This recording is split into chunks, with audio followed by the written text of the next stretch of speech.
Welcome to the Hidden Why podcast, episode 1090. This is my conversation with Jono Bacon for the second time, and we're discussing how to cultivate communities. I hope you enjoy. Jono, welcome to the Hidden Why podcast for the second time in a number of years. Hey, how's it going? Yeah, really well. Really well. Yourself? Good. Could not be happier. Oh, that's good. Well, man, I was just looking back here. Episode 855 back in November 23, 2019. I know, it's a while back, right? A while back. And we were talking about People Powered, your book that you launched, and the value of community at that stage. And lots changed since then, I suppose, huh? Yeah, definitely. I mean, kind of both professionally and just the art and the science of building communities, a lot has adjusted. I mean, for me, it's went from kind of consulting to kind of running more of an accelerator, like a group accelerator. But especially with community building, you know, when the world has to stay inside for a significant period of time, it changes how we get together online, right? So like, you know, a lot of online events, people just got sick of them. And I think we were pretty unimaginative when it came to a lot of online engagement pre-pandemic. And I think one of the small upsides of the pandemic is it's forced everyone to get a lot more creative. So there's been a lot more innovation going on in community building. Yeah, certainly I've seen the enhancement of everything digitally, like Zoom and having these conversations and things. It just became more common and usual, I suppose, like many people were used to it and are used to it now, and have incorporated that into their businesses on a larger scale. But a lot of going back to, you know, the traditional ways, I suppose, it was done. Maybe you know, because it has its time and place, the digital media.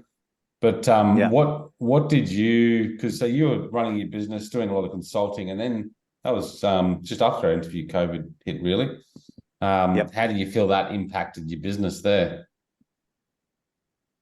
Well, I was around the beginning of COVID, and it wasn't really anything to do with COVID. I was starting to get a little bit bored with consulting because, you know, as a consultant, you have influence, but you have no real power. And, you know, one of the things that took me too long to realize is that as a consultant, you don't create the value. Your client creates the value. Like if you said to me, hey, Jono, what should I do to build, you know, a community in this specific area?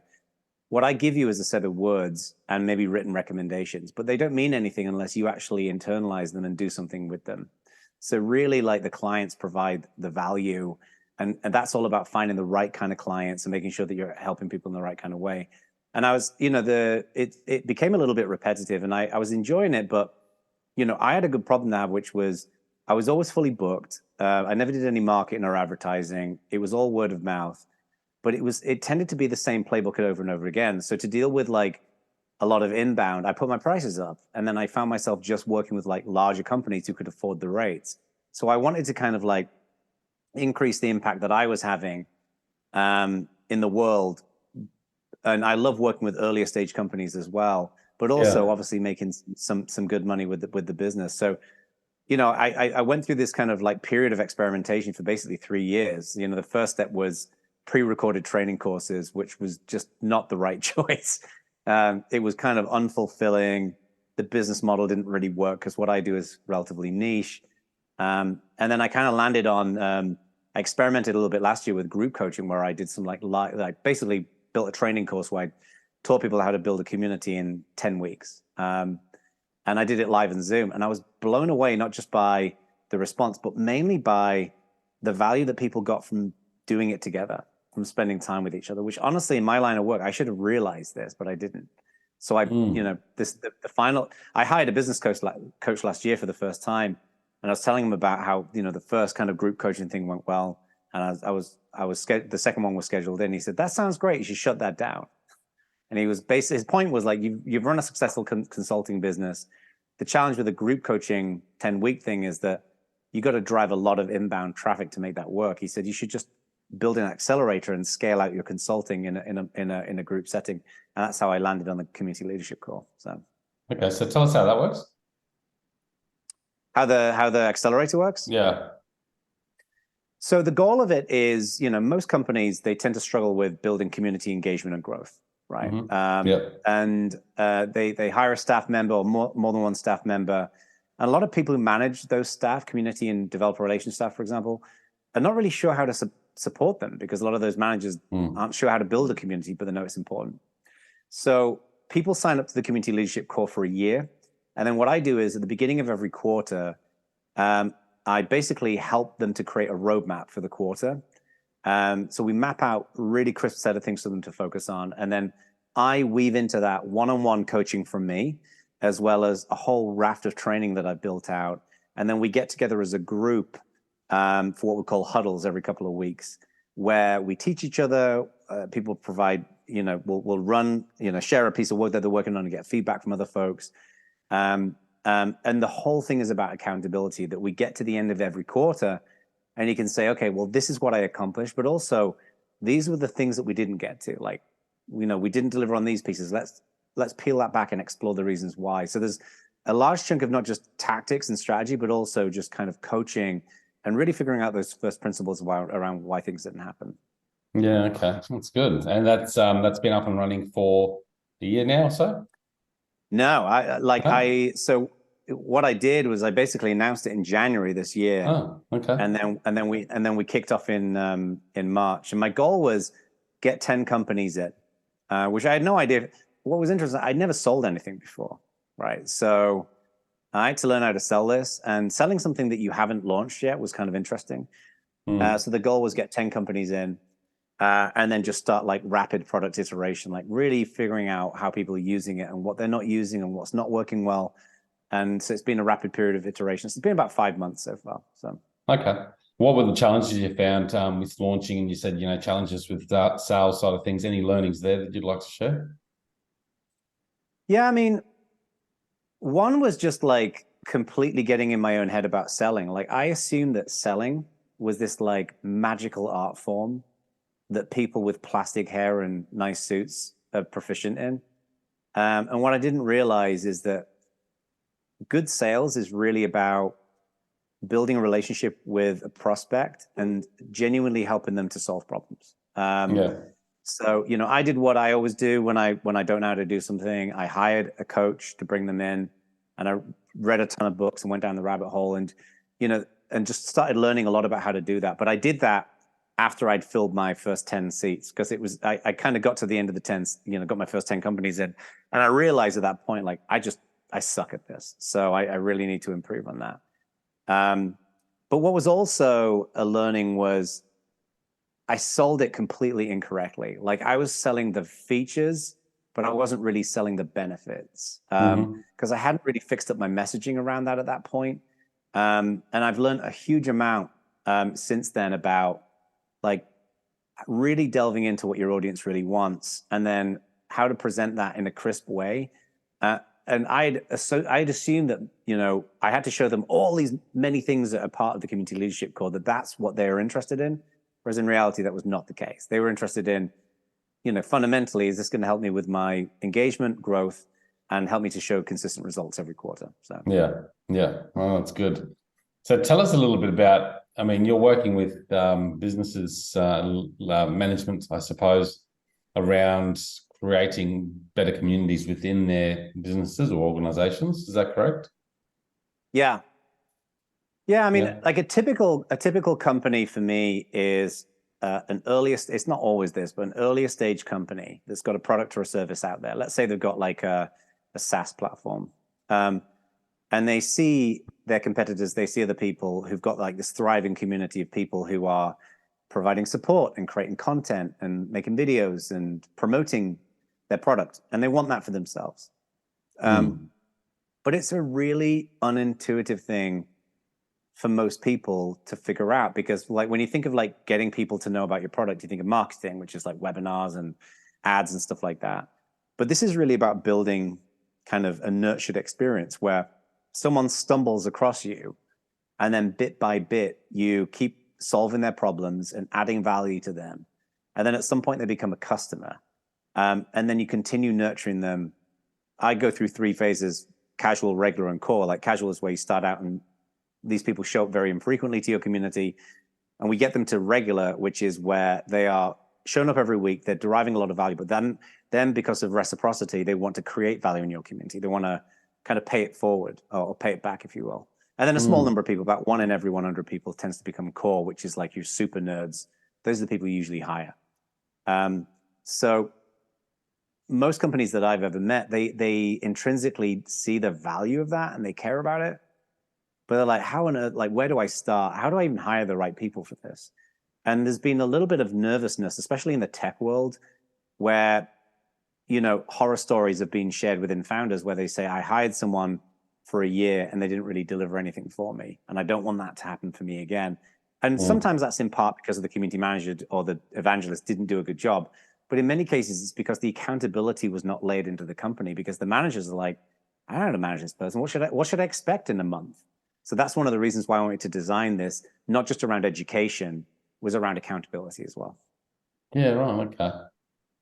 So talk about communities for a business of service, creating a community out there to get more engagement from your particular audience.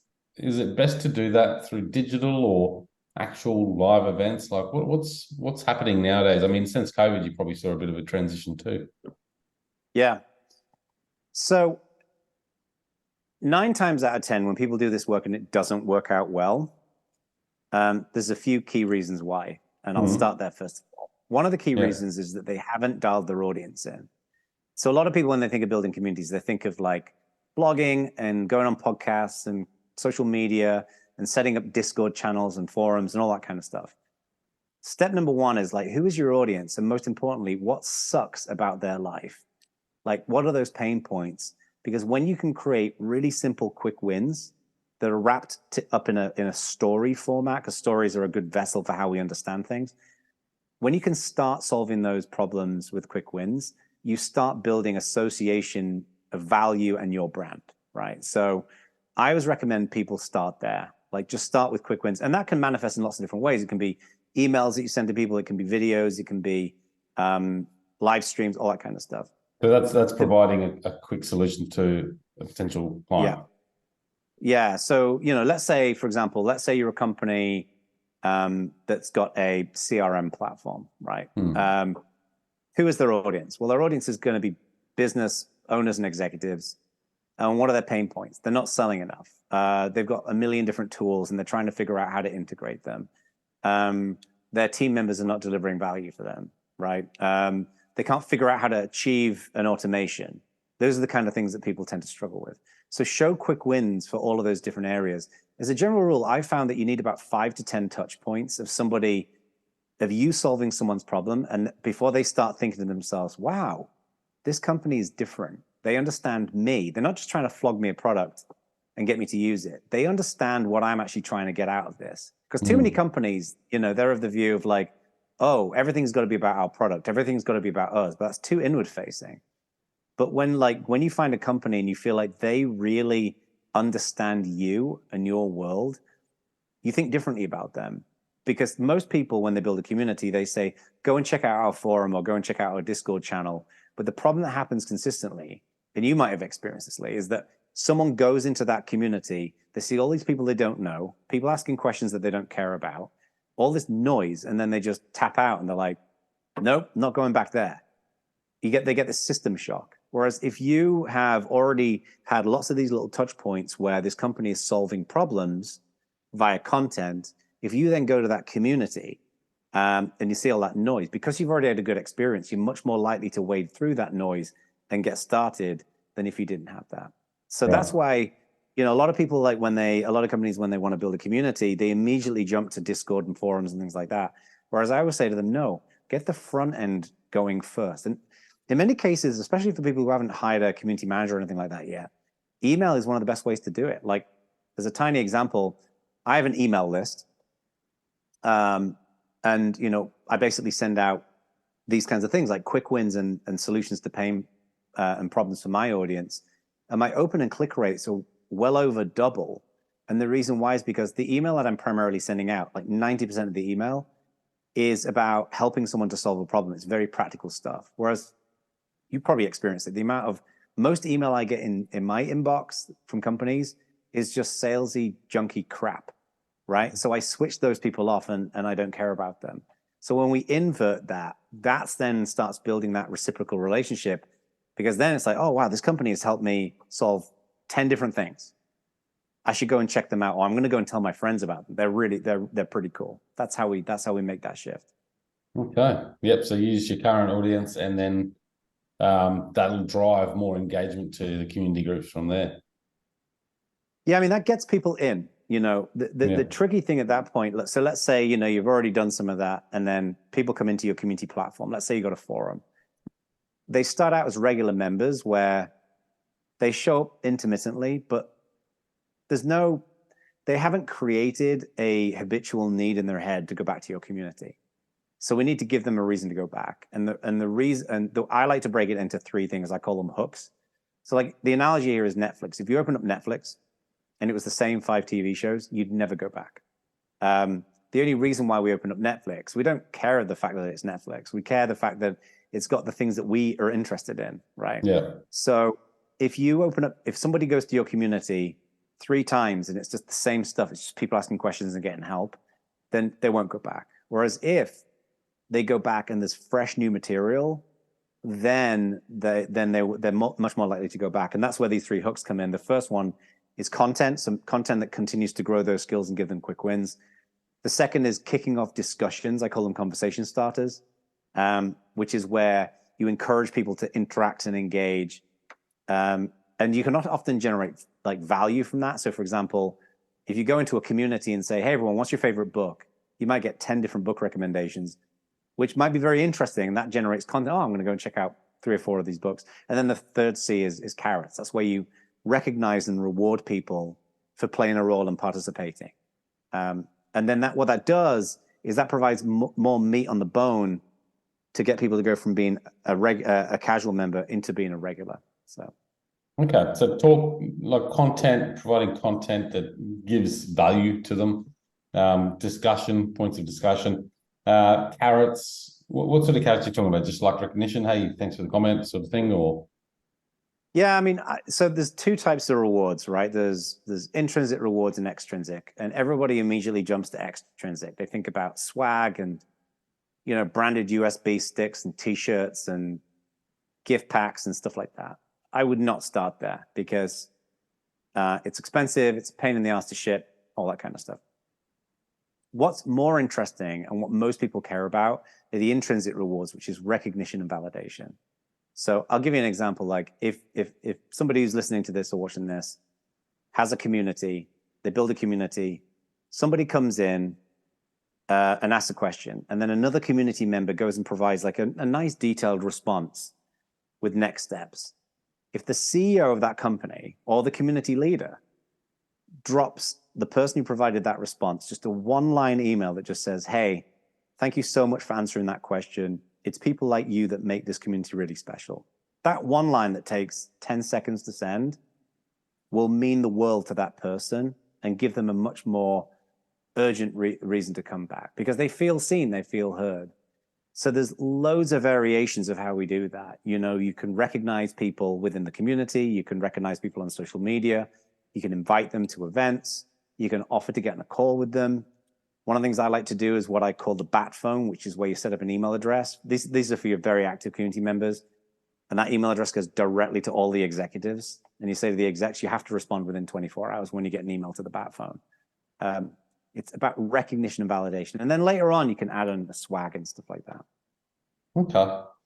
That's some really valuable points in that, for sure. So for businesses or service providers, creating groups online, do you find there's particular platforms that are better for some business than others, or are we still just using Facebook groups? Like it's a big topic. As a general rule, what I say is go to the place where your audience is most likely to be. So if you've got a community or a business that's consumer products, let's say you're selling cleaning supplies, or you're selling mobile phone gimbals or something like that. A Facebook group is a great place to do it because there's so many people on Facebook. The downside of a Facebook group is you're living in somebody else's walled garden, and that can change. If we talk about executives, executives don't go to forums, right? So if you're talking to like a professional crowd, they often don't go to forums. So Slack channels are a good choice there. And then if you talk into gamers or technical people and people like that, a lot of those folks tend to prefer chat channels like Slack and Discord especially for especially gamer or technology or younger audiences. But it's a big topic because, you know, one of the benefits of forums is if somebody goes and asks a question and gets a response, that then becomes knowledge that's documented on the internet and becomes searchable. Whereas you don't have that with a chat channel. But the challenge with the forum is that you don't have that kind of like real-time, visceral interactivity. So it's kind of swings and roundabouts. Yeah, okay. And what are you seeing some of the what are people doing wrong, I suppose, as far as creating communities? There's a few things in my humble view. One is I'll focus on two, first of all. One is that and this is going to sound like kind of unusual, is that they don't frame the power dynamic correctly. So in every situation, there's a power dynamic, right? Like if you go for a job, the person who's hiring usually has all the power in the room. In a community, typically the community manager or the developer relations person or whoever is seen as the person with the power. Like they are making the decisions and growing the community, and everybody looks to them for guidance. And it's a flawed power dynamic because it puts all of the responsibility on that person's shoulders.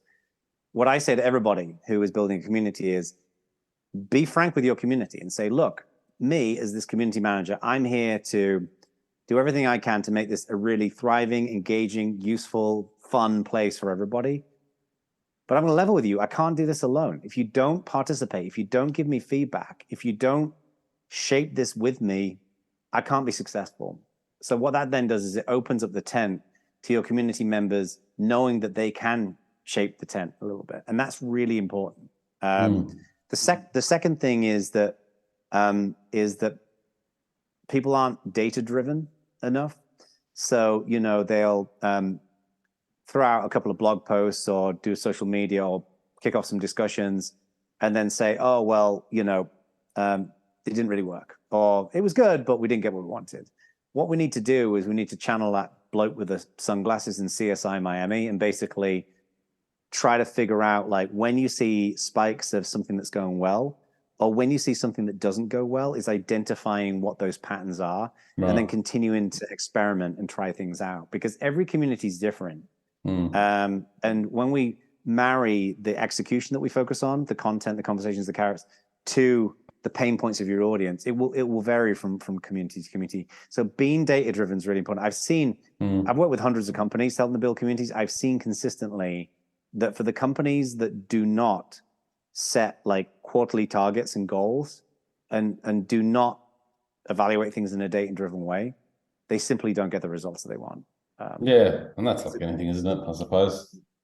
Yeah. You have to have the goals and then have to be able to measure it as well. Looking at, I don't know if you do this much in your work, because obviously you're helping businesses with their communities and that engagement and growth piece. But what about face-to-face, belly-to-belly, you know, relationships and contacts? Do you sort of delve into those areas as well? Because I mean, we've all seemed to transition and move this way towards creating communities online, and I think it hides people, and I don't think it's good for health having this large disconnect. But yeah, what are your thoughts on that? I totally agree with you. So two things. One is, I think one of the things that, again, like we talked about this a little earlier on, that COVID taught, at least this is what I learned from COVID in terms of building communities, is that prior to COVID, online events sucked. They were just terrible. It was the same thing over and over again. It was 45 minutes of somebody droning over a set of slides, a bit of Q&A at the end, and then that's about it. Or a Zoom meeting with a bunch of people where 3 people are talking and everybody is looking busy, but actually doing something else in the browser tab. And they sucked. And I think when one of the things that COVID helped us to do was to force us into being more creative with how we run these kind of online events. So to me, you've either got a completely digital setting like a Slack channel or a Discord channel or a forum, and then you've got in person. And in person has always been like high energy. When you get together with people, different kind of conversations happen. That's great, and I think that's really important. We have to focus on that.